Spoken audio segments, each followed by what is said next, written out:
Bonjour, batata ba maman, badeko pense ekolo Congo. Za bino Claude Mutima na émission Baliangando. Ndenge tolbaka ke Baliangando mokili mobimba. Baliangando c'est état d'esprit. Baliangando ezali représenter na Congo Flash et pas Denzel Kinshasa, Congo Lokito, Congo Pupula et pas MK, Congo ya Lobby. Et pas à JBS, des médias, et pas à John Image, TV, na ba site autour, nous partager émission Baliangando, Congo ya Sika, Tobo Sanité. Nous tous kolbaka que émission Baliangando, ils allaient pour nous fungola, mutuel ba Congolais, pour décortiquer actualité oyo, ya ba Congolais, ya mboka na biso, ya ngana yo. Donc, kufuna esprit, et puis sans tendance politique. Nous ne sommes pas spéciaux. Nous sommes pas spécialistes.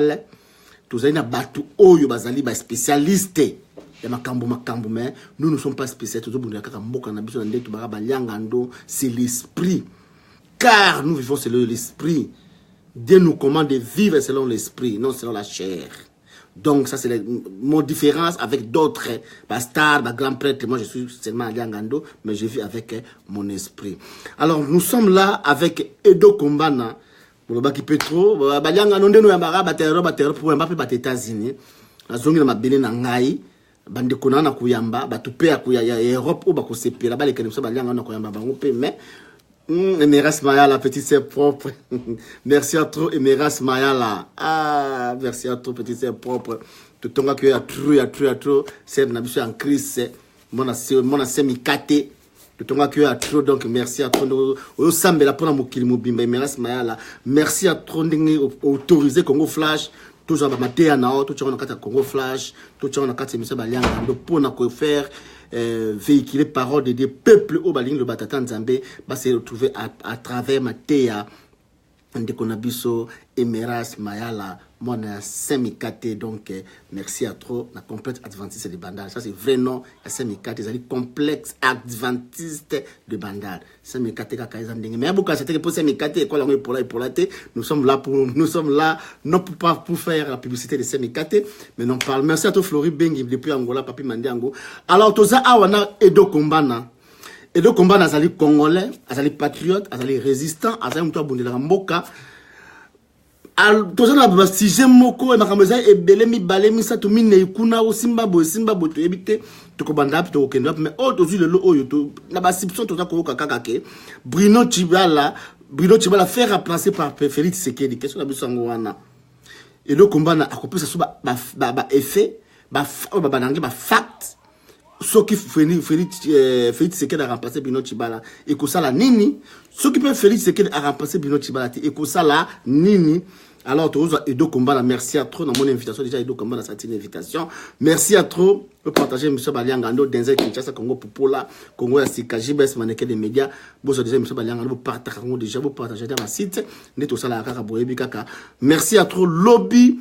Tokozana ba membre peuple mon kondi bo que tu vois yambo tozana kala mingi te tokozana Christian Bolabiama tokozana donc ba te belé pe to bosanité mon ami personnel Joël Mabondaske akoza pe na invité Baliangando mais ekozala live ité ekozala indifféré parce que tu invité ba mes ententes tokoza pe la pasteur Joël Kondé mo bundeli ya Congo akozala pe ko expliquer silence na kati monsieur Baliangando. Merci à trop toujours Edo Kombana. Kombana, tu as déjà une invitation, tu as causé là au quota. Et donc, Kombana, il y a eu du caranding au quota, en train de partager, M. Balangando, le Colongo Freddy, merci à toi. Et donc, Kombana, invitation, ils allaient passer par Nayo, tu as causé là. Tu as appelé la Kokona, Koko ya Kombana, quand tu es aux États-Unis, mon aïe Claude Imeka. Claude Imeka, Zali Moutou Oyo, Ayana Kombana, États-Unis, parce que, à l'Obakango, tout le monde a contre les été. Koko ya Komba banda Komba na Europe aye na Komba na kati États-Unis yende Koko ya Komba na kati États-Unis tozana Claude Imeka tozana EP azali invité principal ya Baliangando donc Claude Koko ya Komba Claude Imeka pe akolobela Komba ndenge ya yebeli Komba na ndenge Komba soke na minito parce que lobby aloba yeke non pour ça que mission les minute muke quand on y a des ordres de mission lobby Komba mal fait faut pas bande la Komba faut pas recycler combat. Tout le monde papa koko ya combat Claude Meka. Ndenge nini olingi koloba nini par là tomoni a défendre qui met tomoni ba tumusu ba lobby na cc ba commentaire tokoluka koko ya combat Claude Imeka tokosola na apesa biso ba point de vue ya combat ba recycler combat ba ko recycler on ndenge le pays ezaka toujours occupé koko ya Claude Imeka ko expliquer biso ameka pe ko expliquer so ba nationalité wana baza koloba ba Moïse Katumbi ba nini tout Claude Imeka a expliqué biso parce que il est là, c'est lui. Koko ya komona kati États-Unis, oya koboya Claude Imeka nde ba bisaka koboya bato. Ezali mutema mabe, ezali ingratitude condamnable car notre ennemi c'est Hippolyte Kanambe. Notre ennemi n'est pas Claude Imeka, non plus Baliangando, c'est Hippolyte Kanambe. Oh, ils ont ça dans les réseaux sociaux, ils ont toujours côté que la biso en Occident. Diaspora ezo commerce na Congo terrain to ko senga mutumo to kanga mala bande ko na biso na Kinshasa bande les bande parce que message e comme na kati ya Kinshasa kata pour démocratiser afin que tout monde la mboka na biso na vrai peuple congolais ayoka o diaspora alobaka bayoka ka quelques-uns parce que Facebook yemoko a retrouvé que na kati ya République démocratisée du Congo sur 100% donc 20% 15% et quelques poussières, il y a bateau bazar na internet, bateau bazar na Facebook. Donc ba Congo bazar na Facebook, tenez to croire que tout ça dans mais Facebook na Congo za mingité, il a trop cher. On a statistique, il y a Facebook. To vendre ces invitations mingité et donc Kombana, bonsoir. Bonsoir Baliangando, bonsoir ndeko nangai. Zamba na biso. Merci et donc Kombana tout banane santé boni tout le monde singala merci à tout le monde vous partager déjà émission Baliangando et donc Kombana boni journée à l'élo boni santé boni pour tambola qui sangoni nyoki ya sika Congo nazalaki kotambola nayoki mawa Nathalie parti oyo nga na lingaka parti oyo ba congolais to tchaki motema eloko biso no so ba congolais le plus grand parti ya Congo kitama muke ozali polo kitama muke. C'est bon? Bon, c'est bon pour moi, on a Mobimba. C'est bon? Oui. C'est bon, c'est bon. Le plus grand parti, oyo ba Congolais no sobatiaka motema UDPS. Naza na pasi na motema, naza ko banga vraiment que parti on a biso na déception. Yango na fandaki na kolala wa nazo réfléchir ce qui vraiment bandeko UDPS va ko permettre de réfléchir à haute voix. C'est sans parti pris, sans critique, sans analyse. Nous allons vraiment, dans senga indulgence de la UDPS, nous allons relever des faits, nous allons parler de faits, nous allons inventer, nous allons réfléchir, nous allons imaginer.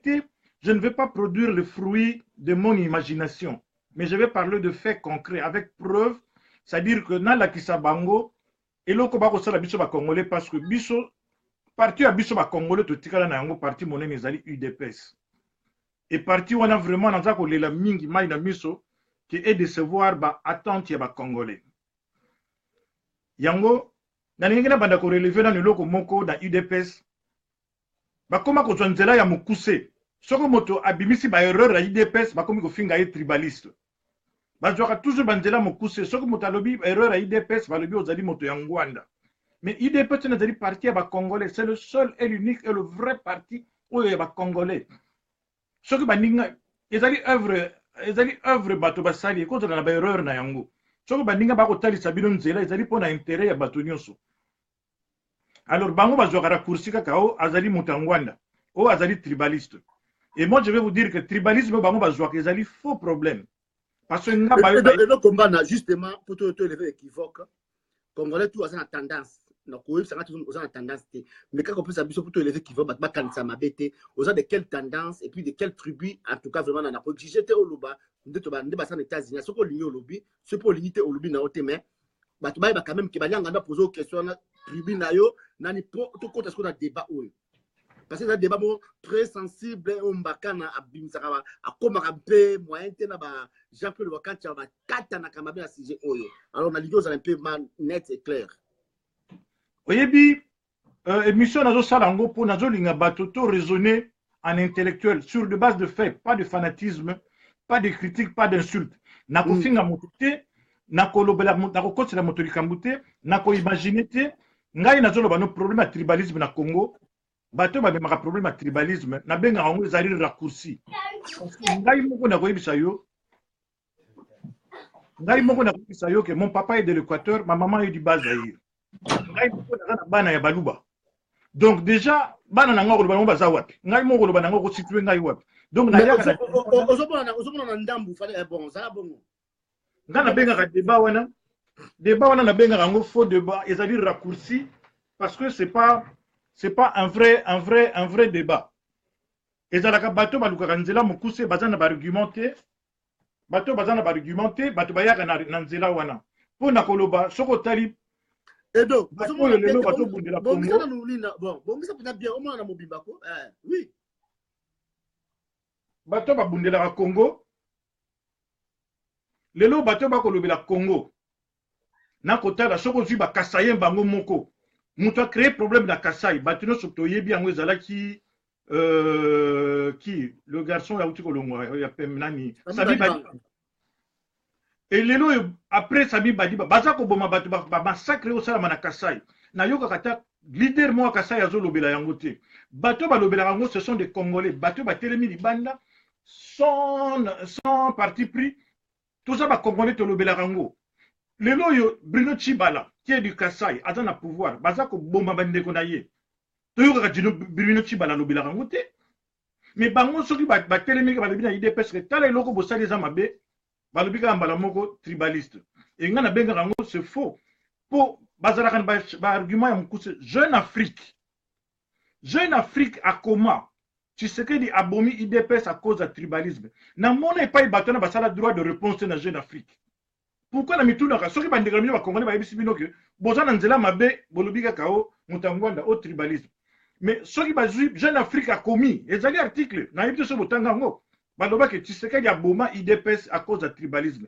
Na tala ko mona isika bandeko na biso na batelemelaki Jeune Afrique. Alors nakoya ko bakisa eloko ezoboma parti na biso wana ngai nazoko inventer rien. Moi, je parle de fait. Donc, n'a ko critiquer te, n'a ko analyser te. Parce que Badobaka, répéter la même chose et s'attendre à des résultats différents. Pardon, une minute. Pardon, une minute, Negonanga. Une minute. Mes excuses, c'est les aléas du direct. Ok, toujours en direct. Maman Langa de Takabouya. Maman Langa de Takabouya. Merci, partagez l'émission Madidi. C'est ça que c'est la Madidi. Maman Langa de Takabouya. Ceux qui d'autres Costa Kolinga, tout le monde, Martin Fayou, nous sommes là. Makamboja Maboga d'autres Costa, Asra tout signé. Tout le monde, Martin Fayou, moi, émission, mi balemi sato. Et ça, puis Balianga, nous m'a posé ma question. Oh, yo, Baba, tout, Martin Fayou, Baza, posé à Wanakatia, États-Unis. Toujours à nos Edo combat. Ok. Naïgo Kende, parti na biso wana IDPS. Je ne suis pas de l'IDPS, mais nazali fanatique ya IDPS parce que ndenge na lobaka, c'est le seul parti oyo lelo yo biso ba Congolais to kotia motema. Mais mensonge eleki na IDPS, mensonge. Ngai na ko fabriquer te mais na ko relever quelques mensonges na quelques erreurs oyo IDPS azo sala. D'abord na ko loba lelo yo soki lelo Félix ba nommé ko sala nga passe mingi mais ezali choix na ya ezali libre sala yango parce que lelo ababemaka batu na bakor na babemaki ngalo baka Dieu merci papa Tshisekedi paix à son âme akufaki na ye parce que soki lelo bakor wana e abutisaka na yebite so balingi bamona humiliation balingi basala papa wana papa Tshisekedi soki abutisaka linga za la président ya CCA lokola olenga nkoi donc papa wana mutazali kusala président de la République il allait être nommé par Kabila.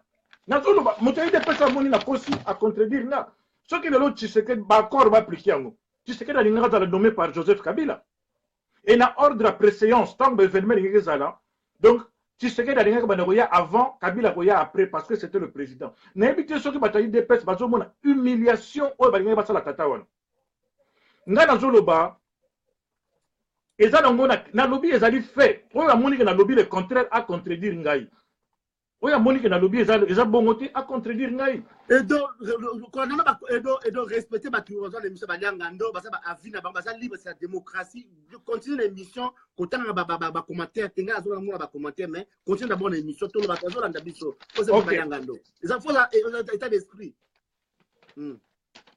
OK balobaka na IDPS pardon une minute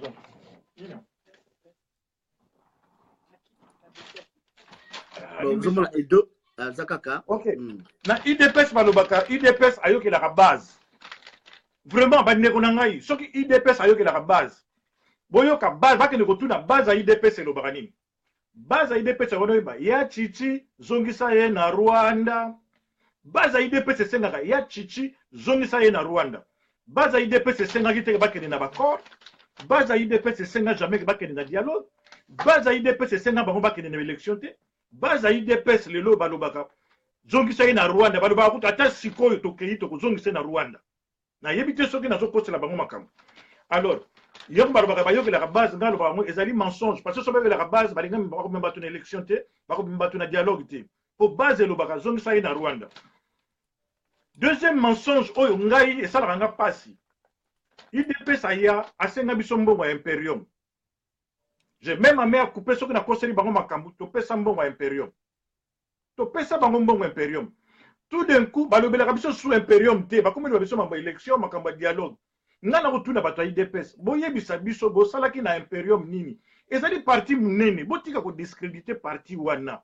Ezali espoir ya peuple mobimba. Ngana ko tuna na ti bango à défi qu'on nous dise qu'est-ce qu'on a fait de l'argent de l'Imperium. Parce que l'Imperium, moi j'ai cotisé et j'ai le droit de savoir qu'est-ce qu'ils ont fait avec cet argent. Mensonge mususu ya misatu na koloba. Tala baye ko sala biso élection. Oui puis que sala nga passe un parti à monene lokola IDPS, bazuli nga ba discréditer yango balobi vote démocratique. Ndeko na ngai. Vote basali à main levée. Ba pesi biso ba virgule na ba pourcentage soki ndo imai ko 97, soki 83%. Vote à main levée, tous à la sérieux. Ba joki ba pourcentage on a ndengeni. Le vote a été à main levée. Mais ba pesi biso résultat na ba virgule ba pourcentage. Mais tous à la batuko. Na yebite ndeko nanga soki na conseil IDPS makam. Ba expliquer biso ndenge nini ba joki ba virgule. Ngai nazo ko analyser te. Nazo critiquer te, mais nazo lo baba fait pour na lingi parti ko sauver parti wana ba yoka kapé baninga parti to tika nango lelo ko big sabiso lelo c'est le seul parti oyo lelo to ko mobiliser nango Kinshasa Kabila tombe.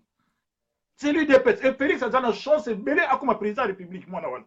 Azana chance belé na yebité soki ndenge nini nazo ko réfléchir mais na ko yebisa yo mensonge mususu mensonge mususu ngana mona Félix Aleka azo juré que azo mbongo parlementaire ti Zakaria Revesaye Zakaria loba leka loba na batu ba yuma Félix a benda mbongo na parlement a okosa biso Félix aloba na batu jamais ka azo mbongo na parlement bande ko na tout ça sérieux au niveau de la présidence de la République au niveau mensonge kaka ngana na cité so mutalobi na kosi Zakaria mta Revesaye ngai mutayi DPS ko finga ngai te soki na lobby lobby que non ya que loba ko finga ezali nature ya congolais yo loba émission na yo loba répondre biso baliangando ko finga c'est notre nature faut accepter ango faut on l'atango donc ndengo zo loba c'est notre nature ba ko qualifier yo oui dans ce kende ko recadrer oyebi et ça la nga pasi IDPS zo loba ke bazali ba légaliste to mona biso nyonso na septembre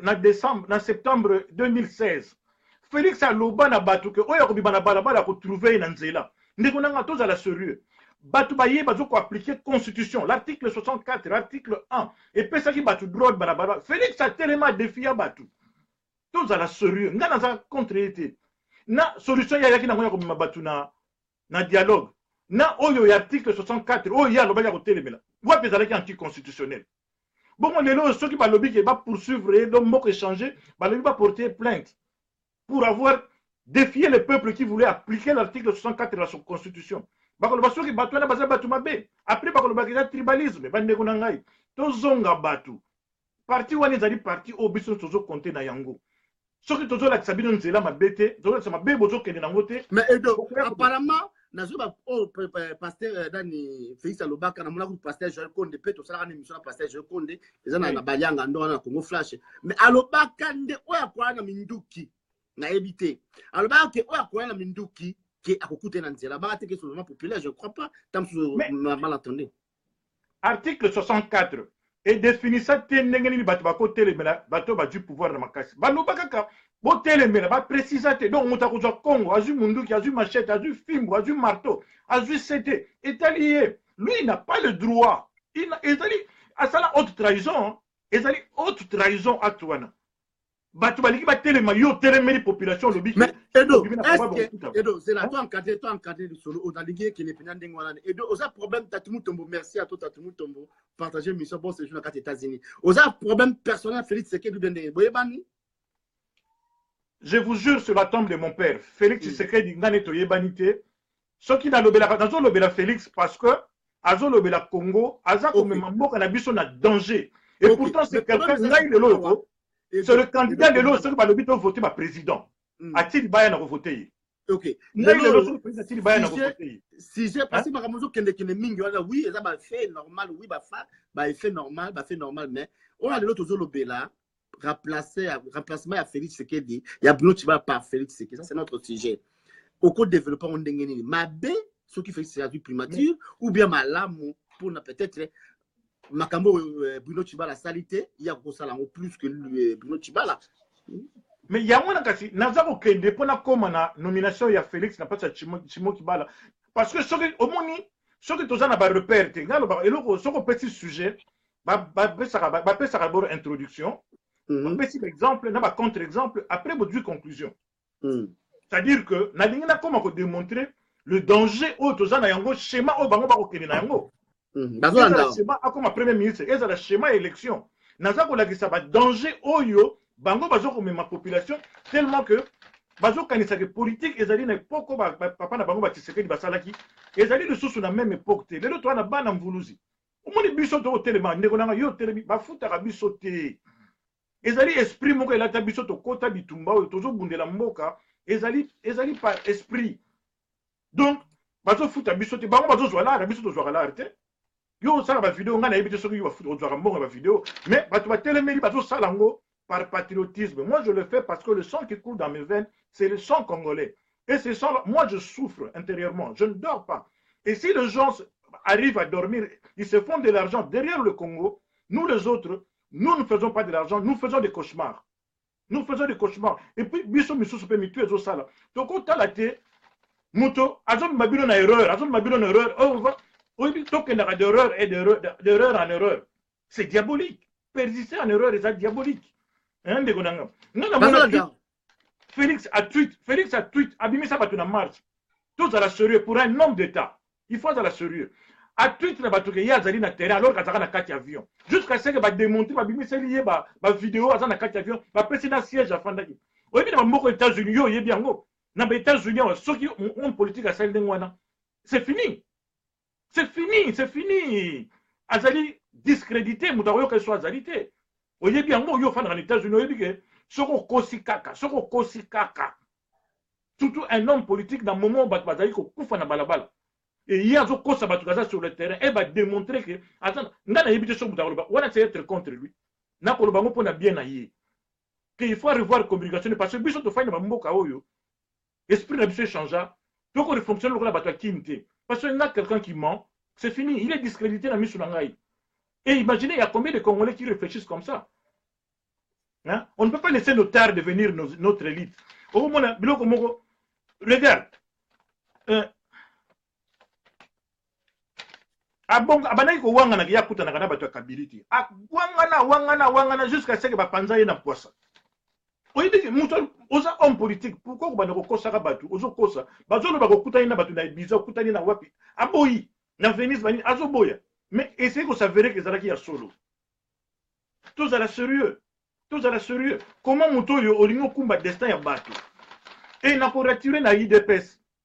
Na dingi na IDPS baza la sérieux bango parce que ngana zo lo babiloko yo, nazo réfléchir té, nazo inventer té. Nazo analyser.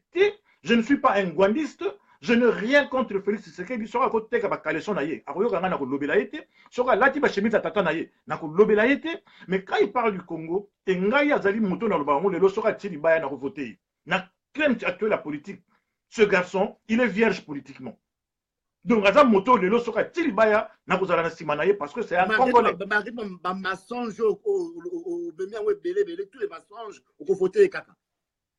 Hein? Mais yango tout ça n'a pas si dans le but la crème actuelle la classe politique autour na yango ce qui bati batu na yebi que lui au moins c'est un patriote lelo moto et penza ba candidat wazo bimanyonso pour ngai malgré ses imperfections to kozala na poto idée parce que na yebi que azako bunda bandi bitumba bo mwana azana crédit ya bitumba oyo mais il faut pas se démarquer na ba mensonge parce que bato bako kosunga moto mutu ezo sala to wana na moni ba professeur na minene ba ko tala biso na moni masa na mo ya professeur ali même maire à Paris aza wana to tala biso en passant na kolibité na kolinga otanga kombo na ete moko miyebi bato bayebi ah moto mutu esala na moni aza en ligne imagine mutu aboye akene ko kota na buzoba ya ndenge wana regarde balobaka na biso que Tshisekedi a docteur en droit tous à la sérieux biso bato yo yebi que soko za docteur il faut ça la publication. Pour devenir docteur, tu dois faire une publication.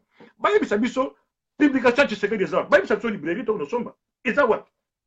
Bayebi sabiso édition ni Tshisekedi a publié qui? Tous à la sérieux. Au moins biloko yo tozo ya pas to lingi bandeko, tous allez na patriotisme. Toi bazoba te, toi ba yuma te. Moi je mets quiconque a défi Tshisekedi ba le baraza docteur. D'accord. Pour être docteur, tu dois publier. Bayebi sabiso, ba la ki sabiso, je le mets à défi. Ba la ki sabiso, et donc combana. Et donc combana, combat on tozo bunda, ndongo le bio na ba futa kabiso mbongo te. Il y a des gens peut-être bazo kosala ba tumakambo, bazo vivre na tamso na mbongo lokuta, bon bazo vivre na mensonge comme monnaie des singes pour les autres. Mais yo faut parler na ba effet réel donc le bio to bunda la combat au pona Congo na biso pona mbongo te. Mais ennemi na biso ndia lobela butu mose Hippolyte Kanambe o azali bobenga Joseph Kabila tout Rwandais na ba mwembe tout va se contrôler ba choko. Ça c'est notre ennemi, ça c'est notre cible.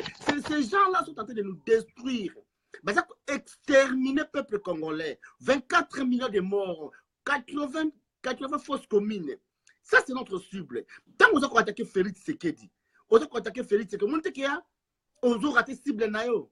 Oh bah ça là qui a raté cible ils ont déjà mabé on a évité de parler dans nous pourquoi on va quand attaquer la Félix Tshisekedi na évité bon apparemment sur la interview apparemment c'est là ba raison ba langa apparemment Félix Tshisekedi na makaza ba décision na azozo na évité ce qui a papa na bango bia yemoko je sais pas dans un commentaire on va faire là tu te mets to loto yo kaina peut-être même de là bien to éviter yo l'opinion.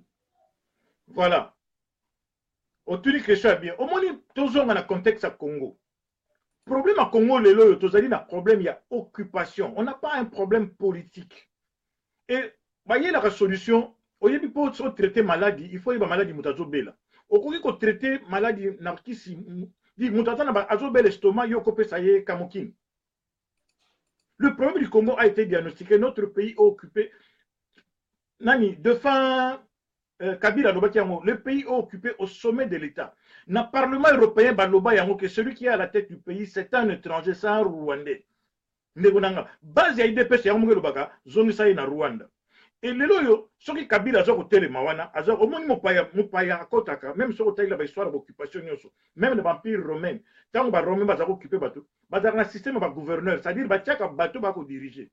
Et le loyo, l'opposition, c'est-à-dire que le pneu, il y a voiture où ils ont payé ça, mutuka wana ya occupation, possibilité tambola. Au moins ils sont aux quatre mbila. Pour atteindre l'étape mbila, il faut quatre baramo, ba branche wana. Et les loyo, difficulté toujours dans les lots kota en collision avec ba occupant, bateau ba repé ça ba beki, ils allaient ba parti politique wana. Et en top, ça y est, qui dépend de un parti comme minimiser en moitié, ils ont comme Félix, dans un charisme Félix Théa. Nous avons un charisme Félix. Félix, c'est quelqu'un pour télémiser sa bateau. Peut-être télémiser sa Congo. Tout le monde, Tshisekedi, papa Tshisekedi, sans impérium, il a démonétisé. Mboka Mbabayo Kayango. Sans impérium, Abanako déclaré ma ville morte. Mboka Mbaneko Landango. Papa, sans impérium, au moins, il y a plein de papa n'a pas salanango. Monsieur, nous avons un charisme. On a évité ce qu'il y a des Congolais qui ont un charisme et le coup là, Tshisekedi. bazali bato pena donc ba patrimoine bato nzamba tindeli biso tous basalisa moko oyo alors soki bango bakotambola mabe mais biso tozobetela bango maboko parce que lelo oyo oyebi batshisekedi bacapable ya kolibere congo baza capable soki tshisekedi lelo oyo soki tshisekedi atelemisi batala fulu papa tshisekedi asakelaka ayaki 3 millions na bato bazalaki moke bato bazoganga zongisa ye na rwanda isili papa naloba mokolo anaki ale bokangela ngai bobose na rwanda eloko mo elingaki esalama mais bango moko bayaka babandi carton rouge carton jaune carton rouge ouf bakoya o ville morte ntango bato bazosenga soulevement bango bazwa na baville morte oyebi lokuta ezalaka malamu te tala par exemple na biloko eshokaka ngai moto mwana olokola félix ana charisme okonosala na cv ozokosa bato kotanga na échec mais tozala sérieux loba na bato ke nazalaki nakende kosala formation na échec basalaka baformation eza nango mabe te eza mabe te okotiango na kati ya baautre activité na yo eza baformation eza mabe te elingi oloba te kaka il faut tanga classe ya minene il faut zala na cv moko ya costaud otanga baclasse il y a des gens félix abundi mingi sur le terrain abandi politique bomwana akola na kweya na kati ndenge aloba aza na expérience koleka bato ebele na politique il a plus d'expérience que moi peut-être nga nazo reprocher peut-être il y a de autres faces ya politique oyo ye ayebi nga nayebi te mais nga nazokende avec de fait oyo nga nazomona na mayele na ngai na buzoba na ngai nazomona ke eloko oyo ezomba biso tout droit na glissement nzela oyo ye azoponyela biso soki andimi lelo akoma premier ministre ndeko na nga zwa kaka ndenge nani tozomona moto oyo nani l'actuel premier ministre nani Bruno Tshibala akozala na imperium te akozala na pouvoir moko te parce que le vrai gouvernement se trouve à Kingakati. Donc lelo oyo soki tolanda constitution bango balobaka baza balégaliste moi je le prends au mot encore nazolobaki moto alinga finga ngai c'est son problème tozala balégaliste la constitution elobi le gouvernement est constitué par la majorité.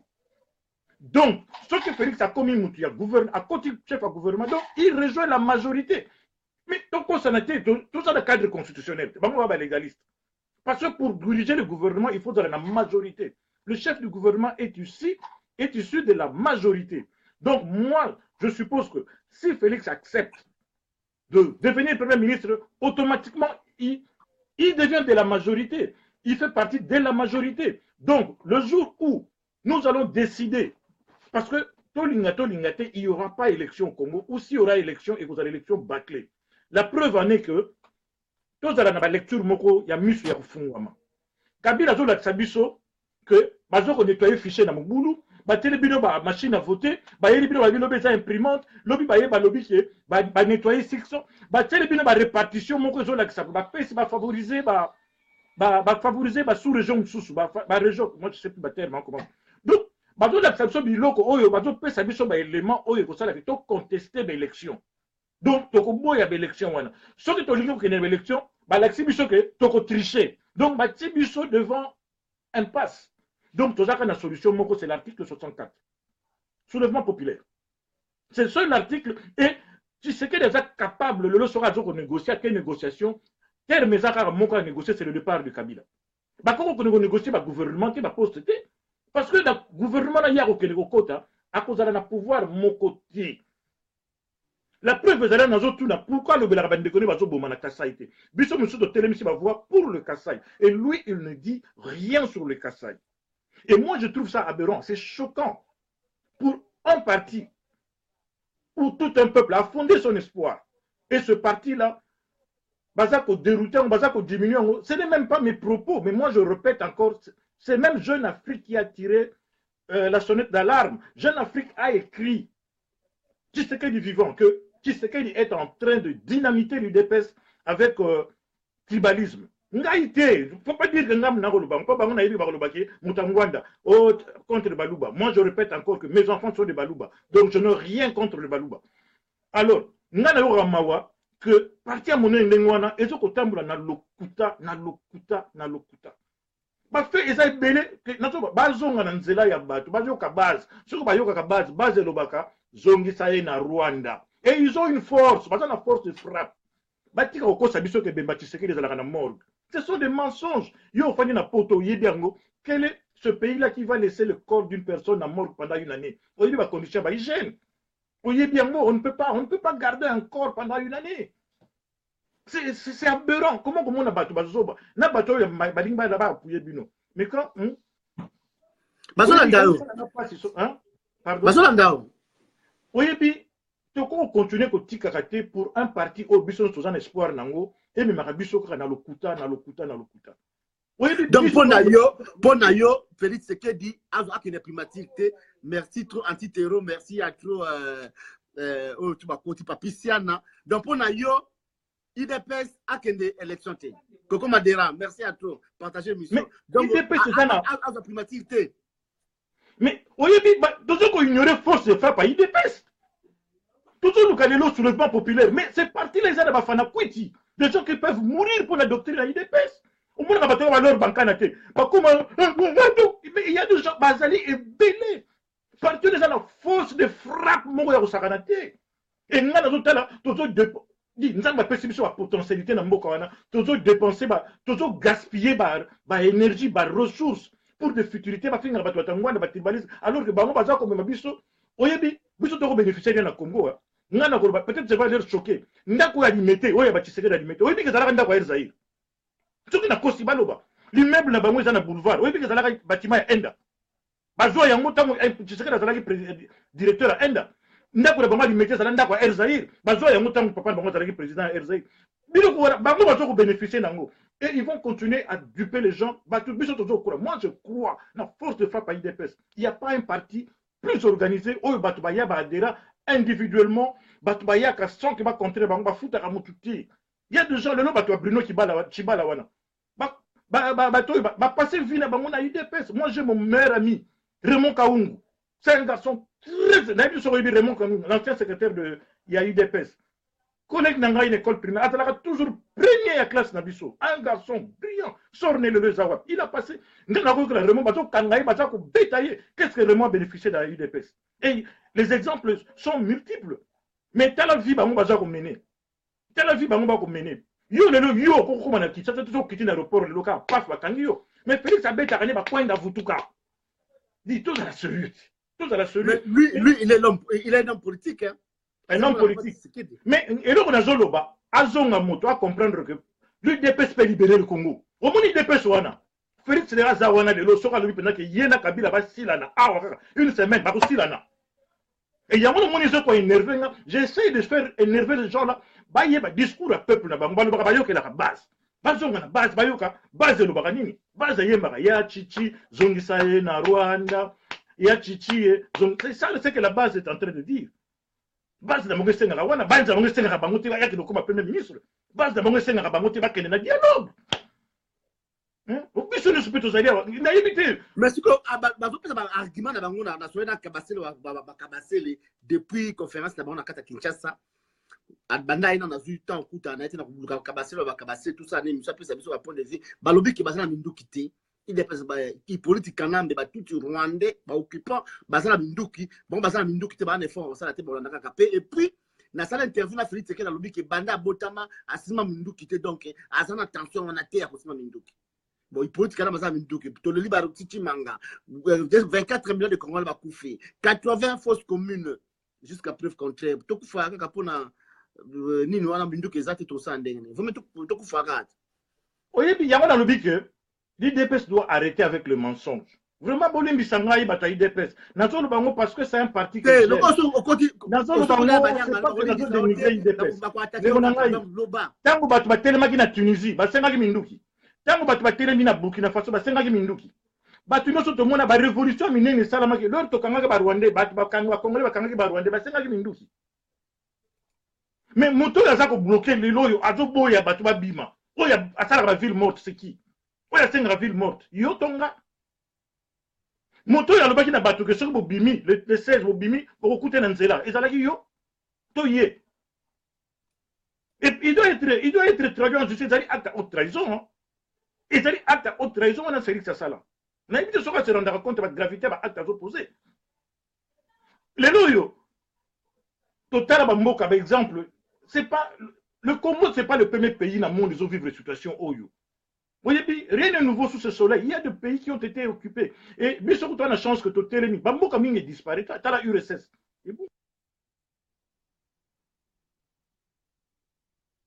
Allô? Excusez, Bamboke Belé Bunga na carte. Le Congo, oyebi, Congo Oyoko, c'est un pays béni. Béni. Oyebi le loyo, Ngai, so batinga président Congo. En une année, Mboka wana eko décollé. Pourquoi? Parce que tout ça déjà dans le secteur primaire, Nzamba bénissa Mboka wana, chaque région ezali béni. Il y a tout. Donc, ce que tu as dit, c'est la usine de transformation. À côté, il y a tout ça, il y a maï, tout ça, il y a mine, tout ça, il y a bilanga, tout ça, il y a flore, tout ça, il y a faune, tout ça, il y a tourisme. Donc, c'est-à-dire que ce que tu as dit, c'est une usine. À Pembeni, il y a chaque ressource, il y a énergie, électricité, tout ça, il y a une usine. L'usine est entraînée carrément secteur tertiaire, c'est-à-dire que le service, et puis le secteur secondaire, l'administration, et qu'on suivre les taxes et qu'on compte, mboka wane ko développer. Ils ont une volonté. Ils ont une volonté. Mine oyo kaka ya suka oyo bakatumbi ba teki ba mona kabilo bazo bomanela. Mine ya Kamoa. Cette mine à elle seule, elle vaut 240 000 milliards. N'a pas de besoin qu'on imagine 240 000 milliards israéliens. Au budget États-Unis, au budget États-Unis, aux Europe, aux sanctions. On est à mine moko. Les Dakar mine moko. Nga na sala na Kilomoto. J'ai vendu l'or du Zaïre na Kilomoto. Na Kilomoto, Azan a plus de 100 mines inexploitées. Bazalek a utilisé 2 mines. Il y a moto na ya kilo. Et de 2 mines wana, ils allaient au Bota, ils allaient estimer à plus de 100 ans inépuisables. Et à l'époque, quand moi j'étais financier à Kilomoto, vous allez faire la recette chaque week-end, 22 millions de dollars. Chaque week-end. Rien que pour une seule mine. Vous comprendre. Et bien, c'était qu'une seule mine.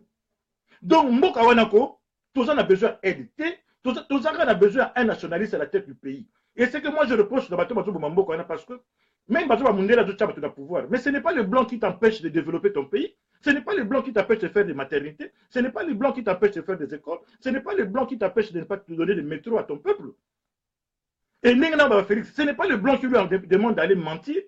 Parce que il a le IDPESCO, et c'est le roman à éviter. Ce qui n'a pas bête à Yango, c'est parce que quand le Kingaï, dans tout là, nous étions toujours dans le boko de l'eau et Koboma, il y a Pharaon. C'est Moïse Nabiso Yango wana. Et l'eau wana, il y a Moïse Yango de l'eau. Surtout l'unité si Kolamboka. IDPES a eu le parti où ils allaient implanter partout au Congo.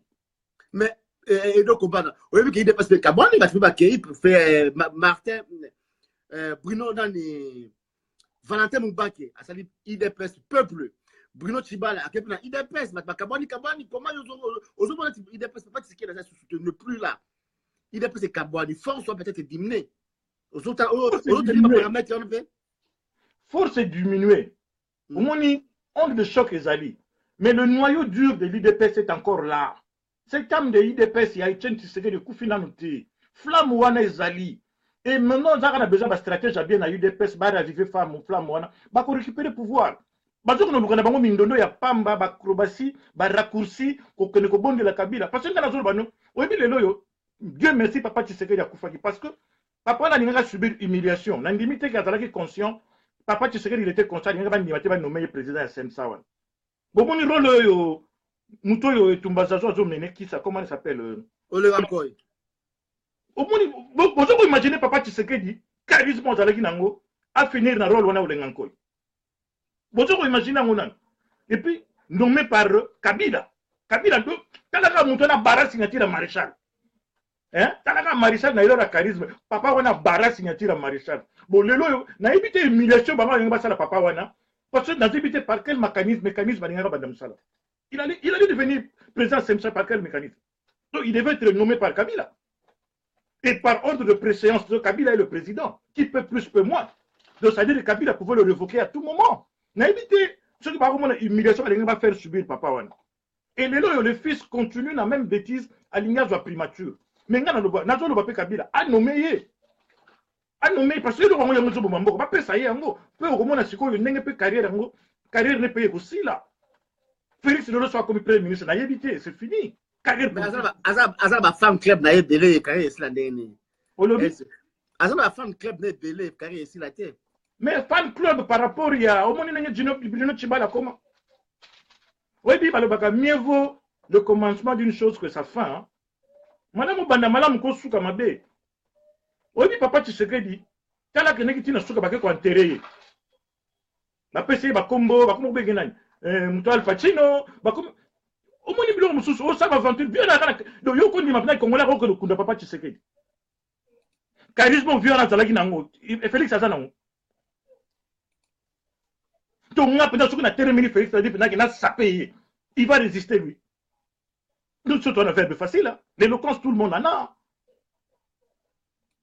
C'est pas que parce que tu peux entrer n'importe où. Yo fan en États-Unis, il y a bien dans n'importe quel bureau, il y a bien yo il y a bien aux en États-Unis, il y a bien ici tu peux voir qui tu veux. Bah sénateur des États-Unis, yo il y a bien tout le monde à bango, bah ça dit na bango spécialité, bah ça dit accessible. Na mon année bah au cours ça va na Maison Blanche chacun va photo comme mais ici quand tu veux même Trump bah ça dit on a sur le moment na au comment na yé. Ici fait dans le protocole ça l'audience na yo, bah ko yamba yo. Au raison na ba ko yamba yo. Il y a aujourd'hui à repasser ma conseiller, mais sur les 5 à mon aïe, à mon aïe, vous voyez bien moi. Ici aux États-Unis, on voit tout le monde, c'est pas, et ça dit mystère. Vous savez quand on a un bureau, papa, papa, tout ça, qu'il y a un bureau. Le sénateur Nabino, il y a même Susan Collins.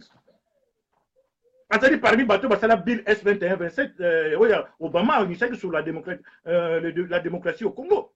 Ça là, il y a Obama. Et puis ça va te repasser par un élément, enfin, bref, ce n'est pas ça de ça qu'on parle. C'est-à-dire, que comment on a rabattu les êtres humains, ils ont rabattu le la bissou. Donc, ce n'est pas que le fait qu'on a rabattu, on a commis danger. Mais on a Félix, on n'a rien contre lui, moto parce que moi, on a la chance, les loyaux, à Bibisa Congo. Aza na chance à Bibisa Congo, aza na chance comme président. Imaginez que le logo petit a renversé Kabila. Mais ici vite. Mais ça a renversé Kabila. Général Luana a armé en qui tango fort à récupérer ma manini, fait la salle Moussala Pamba, ou bien Charles à récupérer. Et puis c'était, ba Congolais ba kokaka ba Rwandais ba kana minduki.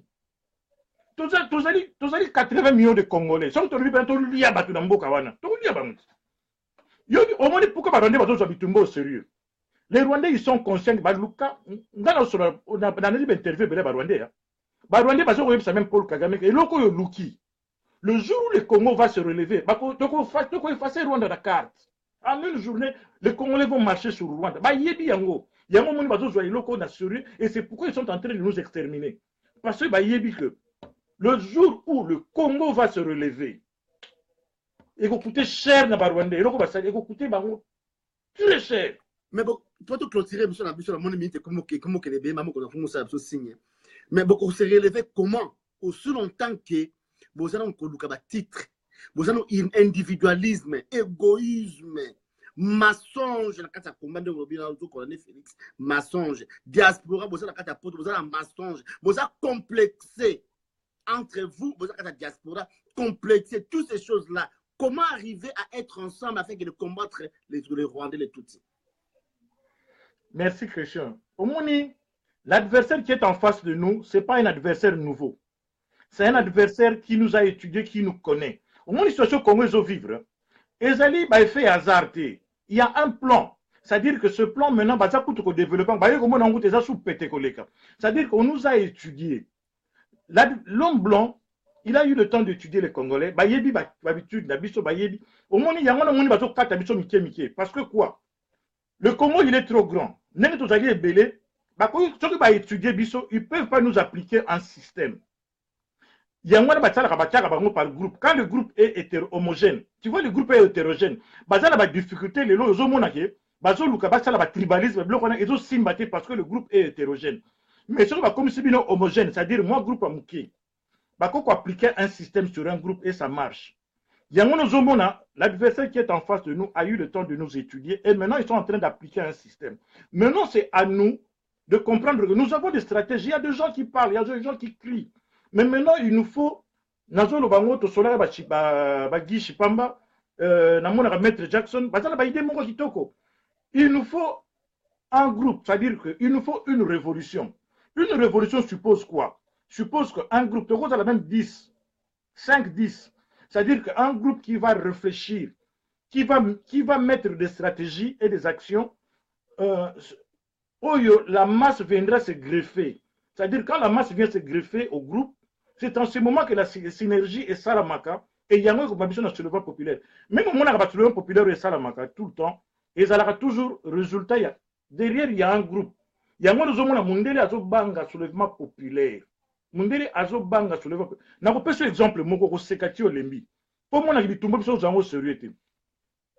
Tango to bandi combat oyo na bane biso to bandi combat to zokota na ba université to sala ba campagne pour expliquer que le Congo est occupé, qu'il y a un génocide qui se passe au Congo. J'ai même un garçon à Washington, lui il avait même développé une théorie, il y a fémicide, vol comme arme de guerre. Tu vas dire que tu as université, tu vas expliquer. Alors, les Rwandais, comment il y a un message parce que le Rwanda nous a occupés sur base de mensonges. Il y a un moment où il y a occupation. Parce que il y a un socle, il y a mensonge au côté là dans le Congo. Il y a des problèmes congolais entre Congolais. Il y a un problème au identité. Parce que je suis sérieux. Je reviens à mon histoire. Quand vous avez la conférence, comme il y a une université, chaque université explique ça. Les Rwandais ont étudié le système, comme ils ont loué un bus. Ils ont loué un bus.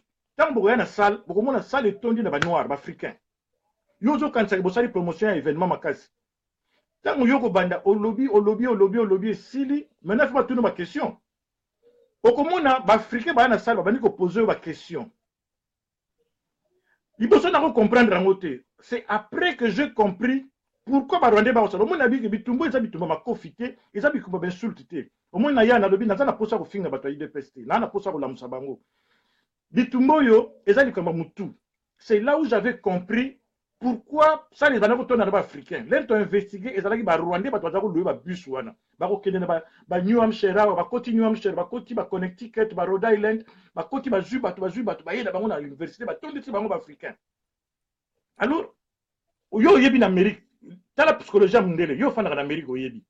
Pona mundele biso so ba africain, to uta mboka moko. Oyebi yango? Ba mona ka biso to uta Africa. You from Africa? Oh yes, I'm from Africa. Ba ko ba where are you from? So le Congo. Where is Congo? Africa. Congo a habité, Marobano a habité Africa. Congo a habité. C'est-à-dire quoi? Chez l'Américain, quand tu lui dis que aux Africains, ça dit que tu as mboka moko. Tant qu'on a zolo bake mboka na biso zali attaquer, bazo violer, basi bazo boma batu un génocide. Et à mon avis, ndeko nangai africain, abandi ko tuna nga question. Mais mon côté mi balé temi sa tout abandi ko baté belé na sala abandi ko tuna nga question. Pour l'Américain, ça dit nga na zokosa.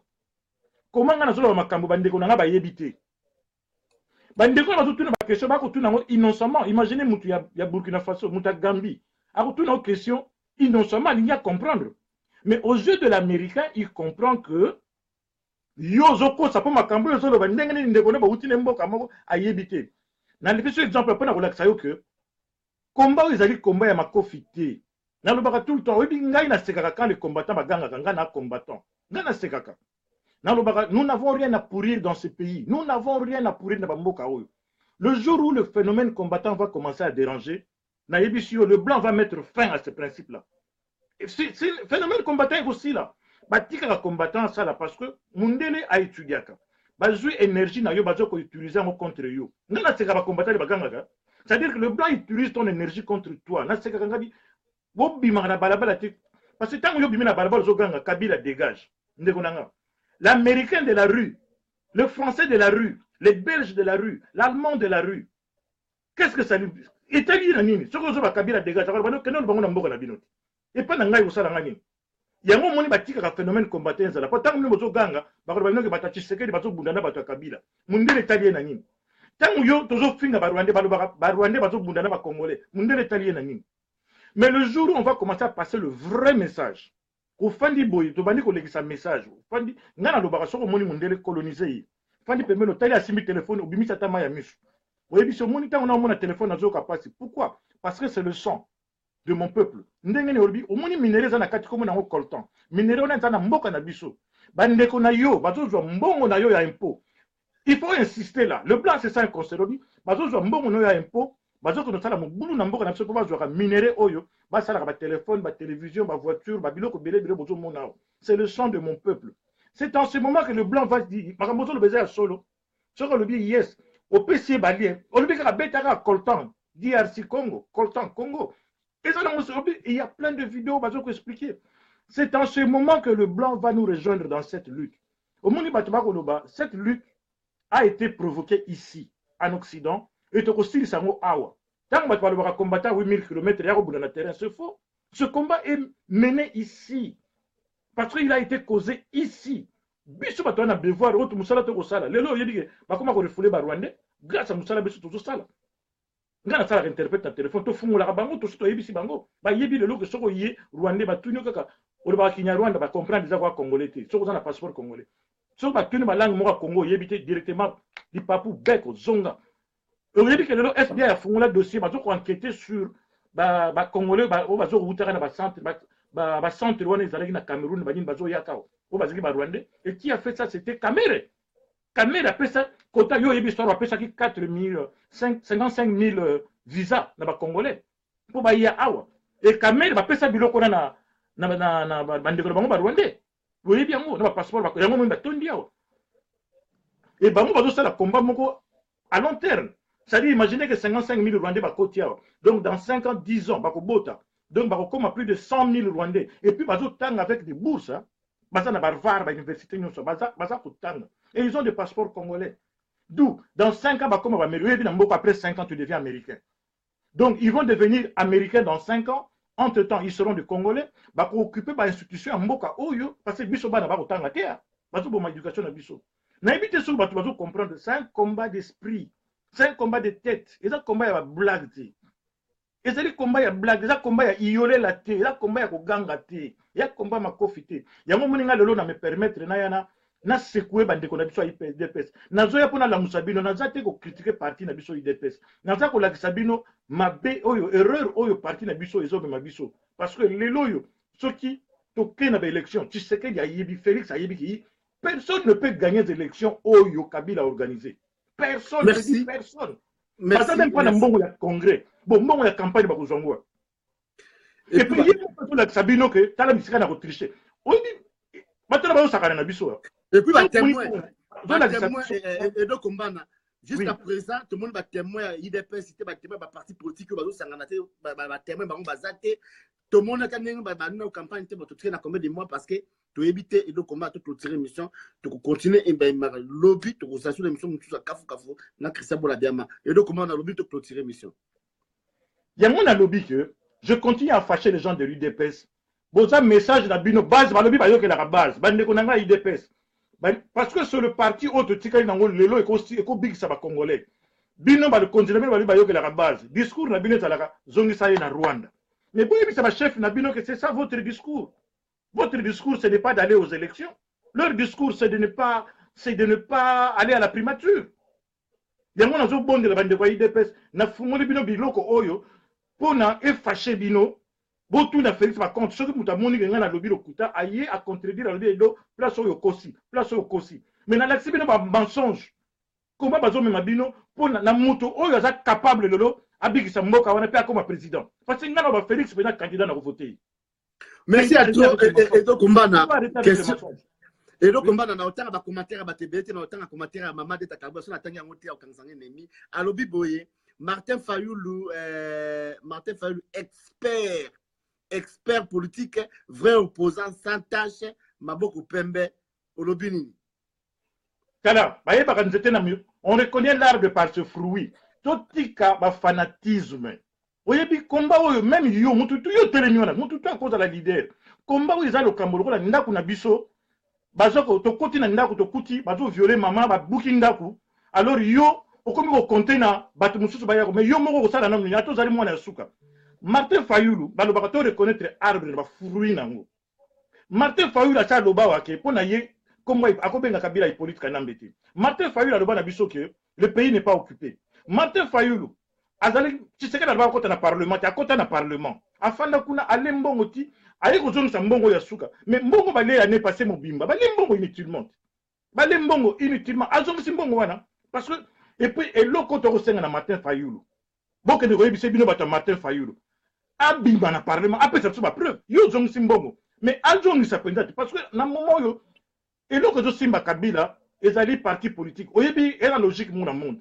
ceux qui babobi ba parti politique bato na so ba bimi na parlement Kabila ko perdre légitimité même aux yeux du monde parce que là zolo ba na parlement bazali Martin Fayulu na parlement na CNI bazali oyebi tango manda ngwana nani nanga zo sa aventure mais IDP ça bato na CNI Martin Fayulu na bato na CNI donc les décisions que nanga zo kozwa ils ont engagé bango bazo kosa biso yango na biki ndeko nanga oza la fanatique à mutu kanisa na mutu zonga mutu ko parti politique bafutaka parti $4,000 par mois bazwaka bongo na bango député 13,000 yo lo bana na poto kayuni ni osala kozwa mbongo wana ngo kayuni ni osala kozwa mbongo wana tous à la sérieux tous zonga batuko yo amona poto Martin Fayulu il a occupé des fonctions mbongo ngo ya combien bafutaka ya zo entretenir parti à sala raté mbongo ngo adia a retraite yo iba salaire ngo ndeko nanga tous à la sérieux tous zonga batu combien ba kofuta ye combien bafutaka ye pona akene ko vivre na Congo avec train de vie bango ba menaka wana dala ndeko nanga eza nango je n'ai rien contre Martin Fayulu je n'ai rien contre lui mais tozonga batu tozonga nde batu merci Edo Kombana tokolusenga na mama de Takabu sa docteur Constant question Martin Fayulu aye awa ba corder ba lianga no interview de façon que pas répondre Martin Fayulu a répondre Edo Kombana merci à toi Edo Kombana merci à toi maman de Takabu a partagé émission to continuer émission le minute le kimi merci à toi Edo Kombana ingeta ndeko nangai ingeta soki na vexé batu mais à culpa, mais je le dis avec le sang du Congo qui coule dans mes veines, c'est pour vous fâcher, pour vous dire que Botchouba Félix Biloka Moto, Botchouba Choubaye, Bola Moussaye, il peut sauver le Congo. Il peut sauver le Congo, il peut devenir aussi président. Allons à la logique à Bouzoba, Azong Samoutouana na Rwanda. Et il peut le faire. Merci. Il peut le faire. Merci. Merci trop Edo Kombana, Edo Kombana donc maman de Takabuya. Maman de Takabuya, Koko Madera, merci à toi pour partager l'émission. Maman de Takabuya, merci à toi. Nous avons partagé l'émission, on a tout une question yoki, question nayo. Pichumbando, merci à toi donc merci vraiment la minute où tu continues sur toute l'émission Baliangando, tu barre Baliangando, ce état d'esprit n'engue Edo Kombana Zoro ba combat, vous allez combat esprit. Combat esprit, faut un esprit, toyo koluka qui végétarien, non plus mbongo metoyo koluka de mboka na biso ezala mpelo ko mboka mususu ata kolia kaka ya pamba mututo aux président de la république te aux ministres te kolia kaka ya pamba kongo zoto moya c'est ay bata kolia ay bata komela mai propre ala la peine courant tout le monde mboka ko ba bene baza kutu na bene baza na richesse te mais courant ekenda kateti na fin village moi na Congo le bâtiment français bien ok ba mboka mususu ta ba fin village le coup de ba école mboka ko ba commencer frontière musika na frontière na Togo continent kati okuta courant ezali mai ezali ba koko mboka na ba français bana miki ba français na commencer pande kolanga ekutuko toye awa mais tozaka na bamba ba miki ba fitilité banini toza conseil ko pesa binote toza ba liangando toza na esprit merci à toi Edo Kombana vraiment ndengo fonga ba to esprit Edo Kombana à lobby oyo moni mbaka malikamba na mabele aza kolukomba le belé oza koyamba téléphone te Jean-Claude Wakati wa 365 degrés oza koyamba ba téléphone te baliangando ezali wana soki le mo déranger bino bobenga baliangando kabasele wa bakase wa tumba soyez les bienvenus tout le monde zongi déjà na kati ya Sanga Corporation et pas à Magindo à tout koluka pe kabasele wa bakamba wa bakamansele merci à trop vraiment donc tout koluka pour développer bon ça biso qu'est-ce qu'il va quelle pensée parce que bon tous en Félix Tshisekedi na Kinshasa vous avez na congrès il est pèse Félix Tshisekedi la vision na ezali nini pour na Congo à cause de la candidat parce que quelqu'un nous a déjà candidat à l'élection présidentielle comment qu'on connaît cause la première ministre et Hippolyte Kanambo tout Rwandais je ne sais pas quel moyen par quel mécanisme et pour se rabaisser à niveau on a vraiment tout éviter car na éviter dans le bakutelo côté mais na éviter et puis tout ça na chemin au tout ça au Kenya papa cardinal Mosengo chemin il y a Jambé le cardinal Mosengo administrateur élu par tous les Congolais toujours qu'il nzela wana pourquoi pas bo appuyer nzela wana donc ça va question to kotuna vraiment nazo senga na Dr Constant na maman na biso Deta Kabuya parce que comme moi tribalisme faut ça tabandundu pour ça Félix Martin fait l'interview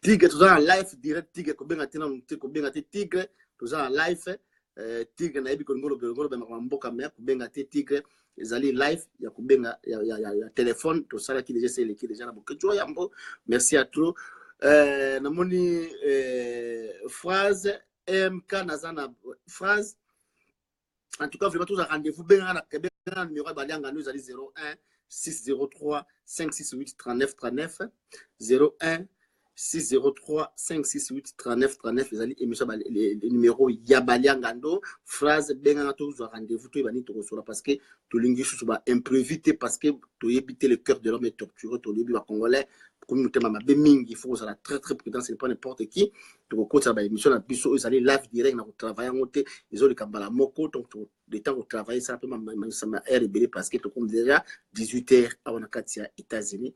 Donc merci à toi maman de Takabouya maman nangai Koko Madera bolali na noté merci vraiment pour partager Michel Baliangando merci vraiment ba oh tout azuta kwa Michel Baliangando to ba Baliangando mokili mobimba Baliangando c'est état d'esprit merci à toi Motero Tero depuis Turquie merci à toi Yende il y a Jean-Pierre Léopold Yende de la Bénin na mboka Baliangando merci Doudou merci Janon Boma merci tout le monde va côté Michel Baliangando pour partager Michel Baliangando car on repère de nous comme côté Henri Bosenjo ba Henri to benga na lobby Bosenjo ba Henri na tinga ko numéro to benga na lobby Bosenjo ba Henri to ko la penda bien merci vraiment pour na naebi que lobby raté décolla 1% il y a confiance Félix assis à décollage à raté décollage pour na nga aza atana 1% de confiance ya ba congolais te wana Henri Bosenjo ba Henri a commenté ndenge wana merci à tout le monde tout le monde tweet ya syndicat de Kola lobby la machine à voter bon on a syndicat de Kola tout le monde tweet syndicat de Kola alobeli makambo bon to lobeli makambo ya papa Honoré Ngwanda ndenge asala ki ma déclaration na eto yebi donc merci à trop bokambo émission oyo Alain Bolaske, merci à trop. Olga, José Aloko, merci à trop. Merci à trop.